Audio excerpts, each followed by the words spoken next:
Boker Tov, dans Parashat Haazinu, chapitre 32, verset 4, Hatzur tamim paolo, kichol derachav mishpat, el emuna ve'en avel, tzaddik ve'yashar. Kadosh Baruch Hu, tout ce qu'il fait, c'est propre, c'est correct, c'est honnête. C'est le Dieu du Emet, le nom d'Akadosh Baruch Hu est Emet. Emet. Adonai Elohechem Emet. Et c'est pour ça que même dans des moments durs d'épreuve, qu'est-ce qu'on dit dans un moment dur d'épreuve? Mauvaise nouvelle, Baruch Dayan HaEmet. La Gemara nous raconte qu'il y avait un des Amoraïm qui faisait le vin. Sa spécialité était le vin. Il faisait du vin. Il a chaque fois, chaque saison d'été, avant de ramasser le vin, de ramasser les raisins et de fabriquer du vin, il allait emprunter de l'argent pour acheter une grosse quantité. Des grossistes de vin, du vin. Il travaillait pendant 2-3 mois. Après, il vendait le vin, il étudiait la Torah toute l'année. Et la Gemara, elle dit, il a fait 400 tonneaux de vin. Une grosse quantité. Quand il veut vendre, les clients, ils veulent goûter. Des gros tonneaux, tu ouvres pour qu'ils goûtent. Premier tonneau qui a tourné, deuxième tonneau qui a tourné. 400 tonneaux en tournée. Le rabbin a fait un deuil. Un deuil. Il doit de l'argent à toute la terre. Il va déclarer faillite. Il ne va pas s'en sortir. Ça veut dire qu'il est condamné à la misère jusqu'à la fin de sa vie. C'est fini pour lui. Et il était assis comme ça. Et ses amis du Beth Midrash, ils sont venus pour lui parler, pour le réconforter. Et il le regardait comme ça. À un moment, il parlait, il le racontait à quel point c'est difficile, comment il va se remettre. Et il lui a dit, est-ce que tu as fait un cheshbon, un nefesh avec toi-même? Est-ce que tu as vu? Est-ce que tu as quelque chose à te reprocher? Et là, il s'énerve. Et il leur dit, vous me soupçonnez que je ne me comporte pas bien d'après Hachem? Vous me soupçonnez? Alors le Rav qui lui a dit, il lui a dit, si je ne te soupçonne pas, toi, je dois soupçonner le bon Dieu. Pourquoi il s'est mal comporté avec toi? Tu me dis, ok, j'ai pas envie de te soupçonner. Alors tu préfères qu'on soupçonne le bon Dieu? Dis-le nous. Alors il leur a dit, puisque je vois que vous me l'avez fait comme ça à l'envers, dites-moi, qu'est-ce que j'ai à réparer? Qu'est-ce que je dois réparer? Et on dit, quand tu fais la cueillette des raisins, à l'époque, dans l'Orient, c'était très fréquent de manger ce qu'on appelle aujourd'hui le yaprak. On prenait les feuilles de vigne, les feuilles de raisin, et ils mettaient dedans du riz. Et les feuilles de raisin appartenaient toujours à ceux qui faisaient la cueillette, pas aux propriétaires des vignes. C'est-à-dire, quand il cueillit la grappe, il y a 2 feuilles, il sépare, c'est à lui. Et lui, il voulait qu'il couvre les raisins avec, pour protéger les raisins. Normalement, quand on fait des cartons de raisin, on couvre avec des feuilles de raisin, le haut, pour protéger. Et lui, il ne voulait pas qu'ils prennent les feuilles pour eux. Donc, à la fin de la journée, il venait ouvrir les sacs pour voir est-ce qu'ils ont pris des feuilles. Il leur a dit, ils lui ont dit, pourquoi tu les as privés des feuilles qui leur reviennent? Eh bien, Hachem t'a puni.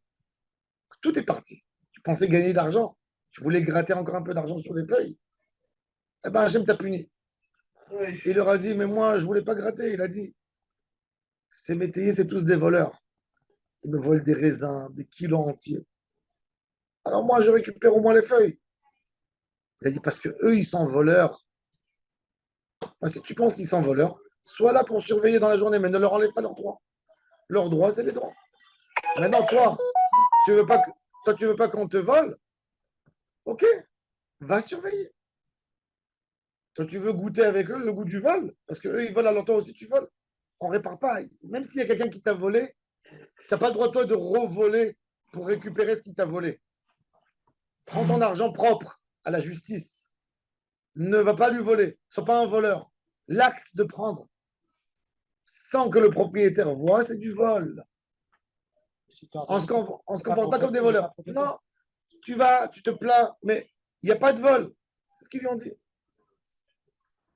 Alors il a dit comment je répare. Il a dit maintenant, appelez, indemnisez-les sur les feuilles que tu leur as pris. Il les a appelés, il leur a donné à chacun.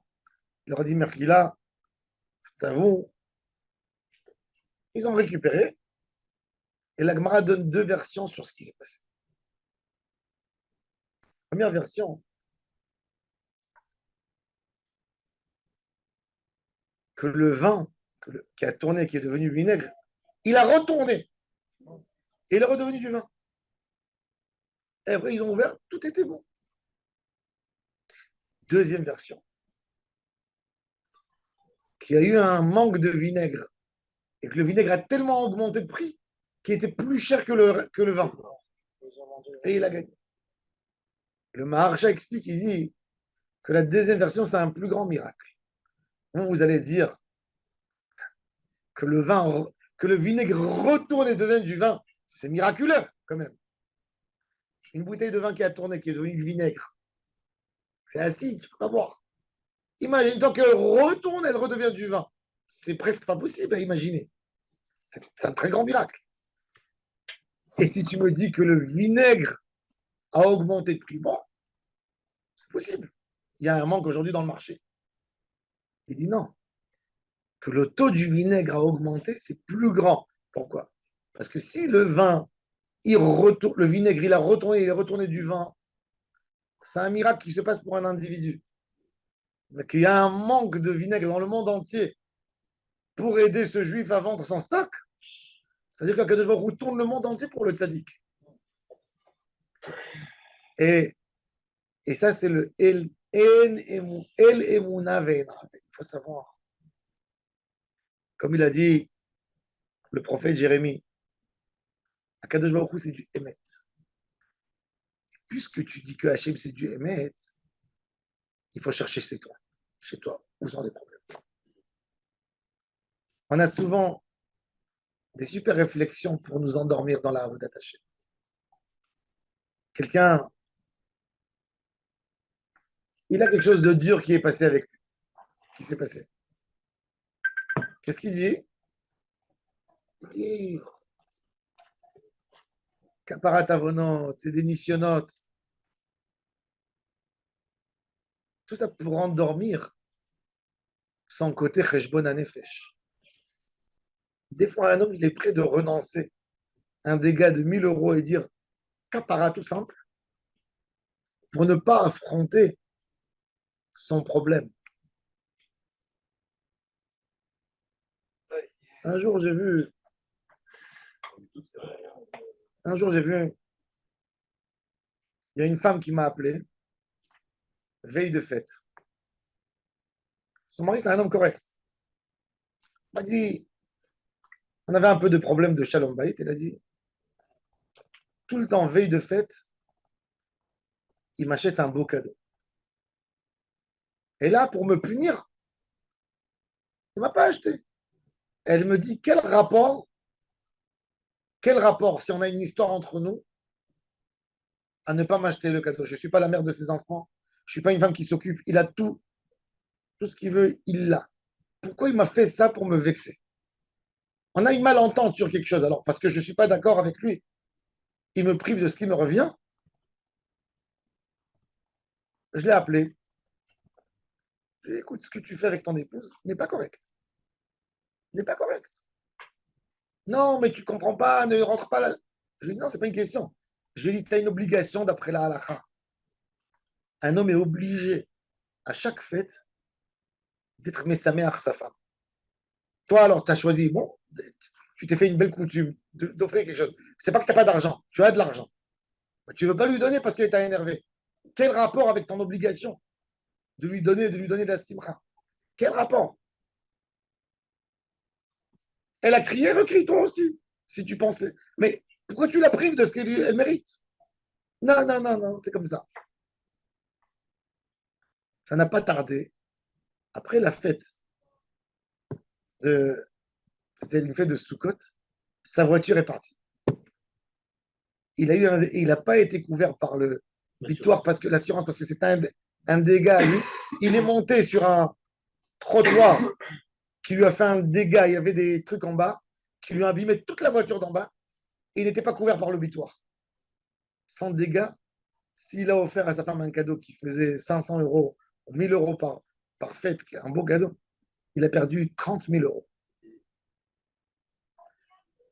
Et je l'ai rencontré, il est venu me raconter, il me dit Caparat à vos notes. Je lui ai dit non, c'est facile pour toi parce que tu n'es pas capable maintenant de dire ce petit émet. Je n'ai pas donné à ma femme qui lui revenait. Eh bien, Hachem me l'a fait. Ça, tu ne veux pas le dire. Pourquoi? Parce que tu ne veux pas dire je me suis trompé. S'il le dit. S'il le dit, il aurait eu un tikkun. Parce qu'il aurait eu, mais beaucoup de fois, l'homme ne veut pas dire le émet. Et le Elemuna Ve'ena, il vient pour te dire, pas simplement, ne dis pas que Hachem, il est très grand. Et il décide ce qu'il veut décider. Il y a des gens qui, c'est facile pour eux de dire, si Hachem l'a fait, ben, il sait pourquoi il l'a fait. Cherche pourquoi il l'a fait. Akadosh Baruch Hu, tout ce qu'il fait dans le monde, c'est Mida qui néged Mida. Tout le système de fonctionnement d'Hachem, c'est ce que tu fais contre ce que tu as fait en fait. Pourquoi? Pour que tu saches sur quoi tu dois réparer. Hachem, il n'est pas là pour te punir, il est là pour te réparer, pas pour te punir. La punition, elle n'existe pas dans la Torah. Il y a de la réparation. Et ça, c'est le émet qu'on doit toujours chercher. Pourquoi j'ai eu ça? Parce que je n'ai pas réparé ma faute. Et ça demande une réparation. Ça, c'est le Ika. Le El Emouna Ven Ravel. C'est pas rien que de dire que Hachem, il est grand et que c'est ma kapara. On aime dire des mots faciles, global, kapara tavonot. Non, tu as à chercher. Pourquoi ça s'est passé? Essaye de réparer quelque chose en toi. Ne laisse pas cet événement faire comme ça, comme si de rien n'était. Et là, on arrive à un petit coup. Là, des fois, le mal, il nous a ouvert les yeux. Alors, c'est plus du mal. C'est du bien parce qu'on a été réparé. Si on dit tout simplement sans travailler la tête, sans comprendre pourquoi, on reste au même niveau. On n'évolue pas. Et toute la tachlit de la Torah, c'est Cheshbon HaNefesh. C'est qu'un homme vit avec un compte sur chaque chose.